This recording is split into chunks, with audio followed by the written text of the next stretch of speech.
This is my audience, and I will be starting my persuasive speech. Did you know that constantly looking at a screen can cause permanent eye strain and can be very difficult to treat?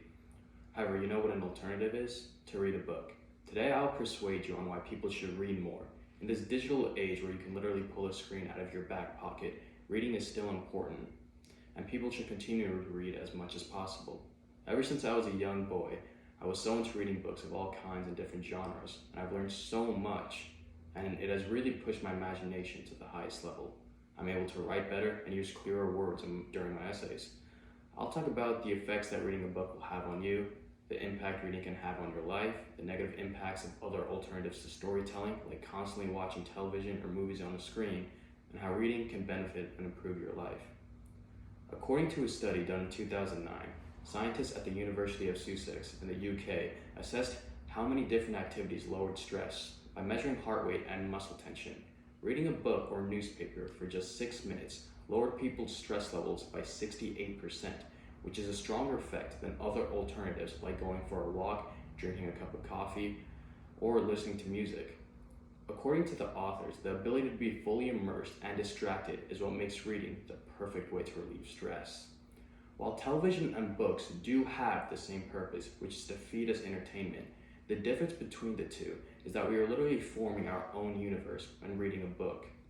When watching a movie, you're taken into a universe that is already definitive and watching that come to be, so you can't use your imagination in that. In another study done by Yale University, a team at Yale followed more than 3,600 adults over the age of 50 for 12 years. They discovered that people who reported reading books for 30 minutes a day lived nearly 2 years longer than those who read magazines or newspapers. Participants who read more than 3.5 hours per week were 23% less likely to die of mental conditions.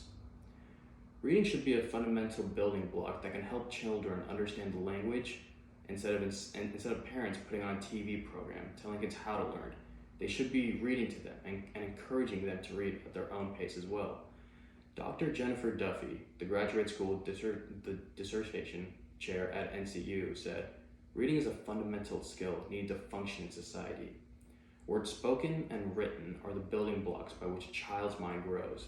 Reading is not only essential to a child's verbal and cognitive development, but it also teaches the child to listen, develop a new language, and communicate."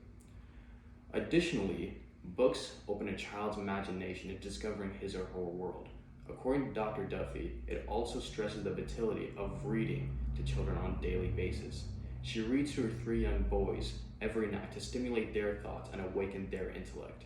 Reading is also an excellent way to close the day, as it both simultaneously relaxes and calms the busy mind. Now, some of the negative effects of not reading can bring you to rely on other alternative story formats like movies, or even just going on social media to look at other people's stories. Now, research showed that movies and television can have negative effects on children, spanning from negative health and language development issues with children in under 2, to links to obesity, tobacco use, and issues with aggression and tension in older children. Studies explain that a young children's language development is strongly influenced by and related to the number of time parents spend speaking to them. Based on this, they prove that vocabulary growth could be interfered with in households with increased TV use. Another study regarded other children linked media exposure, primarily movies, television, and music, to 7 negative health outcomes. This includes 80% of 100 studies peer-reviewed, showing a statistically significant link between obesity and media exposure. Movies and media, while entertaining, can have us chasing things we think we need, like better clothes or faster cars. But in reading, we're in a grounded world that we have forged in our minds, and I truly think it has us looking at our protagonists less as icons and more as people, which is what I think people seem to forget when watching a movie. In conclusion, I explained the impact that reading can have on your life, why it's important to start reading at an early age, and the negative impacts that come with other forms of storytelling, like movies and television. Start getting serious about challenging your mind with stories you can create, instead of consuming ones that are fed to you. I highly recommend for anyone to just sit, relax, and snuggle up with a good book. Thank you.